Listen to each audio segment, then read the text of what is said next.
से जय मसीह की। मैं आज के मनन के लिए मैं कुछ वचन को लेके आई हूँ। परमेश्वर को धन्यवाद देती हूँ कि इस समय को प्रभु ने दिया है। प्रभु की महिमा हो। मेरे साथ वचन हम पढ़ेंगे भजन संहिता पहला अध्याय का 1 से 3 तक। क्या ही धन्य है वह पुरुष जो दुष्ट की युक्ति पर नहीं चलता और न पापियों के मार्ग में खड़ा होता और न ठट्ठा करने वालों की मंडली में बैठता है,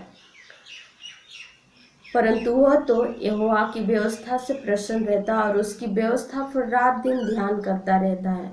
मेरे प्रियो, आज के दिनों में हम देख रहे हैं कि परमेश्वर की वचन के अनुसार चलना हमें बहुत ज़रूरी है। इस वचन से हमें उत्साहित करता है कि जो परमेश्वर के पीछे चलते हैं और जो परमेश्वर के आज्ञाओं को मान के चलते हैं, उसके लिए परमेश्वर प्रसन्न होता है। और जो परमेश्वर के पीछे चलकर परमेश्वर की महिमा करते हैं, उनको प्रभु क्या देने वाला है वो हम आगे पढ़ेंगे। प्रभु हमें लेके चलता है ताकि हम उसकी व्यवस्था को माने, उसके नियमों को माने, उसकी आज्ञाओं को माने। और उसकी आज्ञाओं को मानने के कारण प्रभु हमें आगे क्या हमारे लिए उपकार रखा है हम आगे पढ़ेंगे।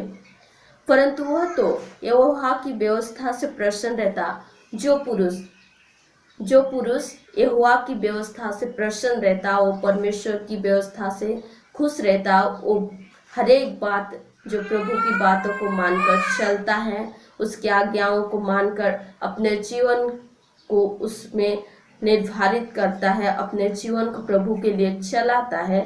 मैं उन भाई और बहनों के लिए मैं वचन पढ़ना चाहती हूँ। भजन संहिता 1:3। वह तो उस वृक्ष के समान है, परमेश्वर की व्यवस्था के अनुसार चलता है और उसकी आज्ञाओं को मानता है। वो बहन जो परमेश्वर की व्यवस्था को मानते हैं और उसकी आज्ञाओं के अनुसार चलते हैं, उन बहन और उन भाइयों के लिए और मेरे लिए, आपके लिए वचन लिखा हुआ है कि वह उस वृक्ष के समान है। उस वृक्ष के समान है वो जो बहती नालियों के किनारे लगाया गया और अपनी ऋतु में फलता और जिसके पत्ते कभी मुरझाते नहीं। इसलिए जो कुछ वह पुरुष करे वो सफल होता है। हम परमेश्वर की वचन के अनुसार चले, उसकी आज्ञाओं को माने।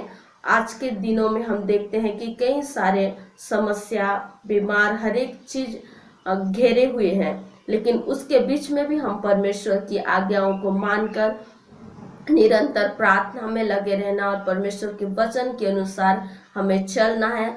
तब जाके प्रभु हमें आगे लेके जाएगा और उस आगे के लिए हमारे लिए जो फल रखा हुआ है, जो नदी के किनारे, जो पानी के किनारे हर एक पेड़ पौधे लगाया गया है, उस पेड़ पौधे कभी मुरझाते नहीं। उसी तरह जब हम परमेश्वर की वचन प्रभु में बने रहेंगे, जो पानी दर्शाता है वो पवित्र आत्मा को दर्शाता है, ताकि हम उस जल में डूब जाए। हम परमेश्वर की दिन रात परमेश्वर की व्यवस्था में हम चलते रहें, अपने आप को प्रभु में सौंप दे, ताकि हम अपने से कुछ नहीं, प्रभु हमें जब चलाएगा तो हम सही मार्ग पे चलेंगे। तो प्रभु हमें सही मार्ग पे चलने के लिए इस वचन को हम अपने जीवन में लाभदायक करें। जब मैंने शुरू में प्रभु को ग्रहण की तो ये वचन मेरे जीवन में बहुत मायने रखा, आज भी बहुत मायने हैं कि जब भी मैं कमजोर होती हूँ तो मैं इस वचन को याद करती हूँ। प्रभु के नजदीक जाने के लिए वचन मुझे उत्साहित करता है।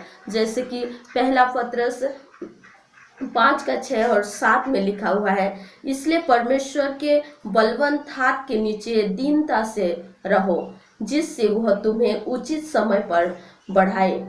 और 7 में अपनी सारी चिंता उसी पर डाल दो, क्योंकि उसको तुम्हारा ध्यान है। आज के समय में मेरे प्रिय बहनों और भाइयों कि इस समय में हमारी सारी चिंता, हमारी सारी जरूरत हम परमेश्वर के हाथ में सौंप देना है, ताकि हमारा चलना फिरना, हमारा उठना बैठना, भजन संहिता में लिखा हुआ है कि हमारा चलना फिरना, बाहर जाते समय, अंदर आते समय, हर समय प्रभु हमें बढ़ाए और प्रभु हमें सुरक्षित रखते हैं। हमें माँ के गर्भ से रचे जाने से पहले ही प्रभु हमें जानता है, कब हमें, हमारे बेटा बेटी को कब क्या चाहिए। हम उस चीज को, परमेश्वर की उस दी हुई वाचा को हम याद करें, उसकी व्यवस्था को हम माने और उसके अनुसार हम चलने के लिए कोशिश करें।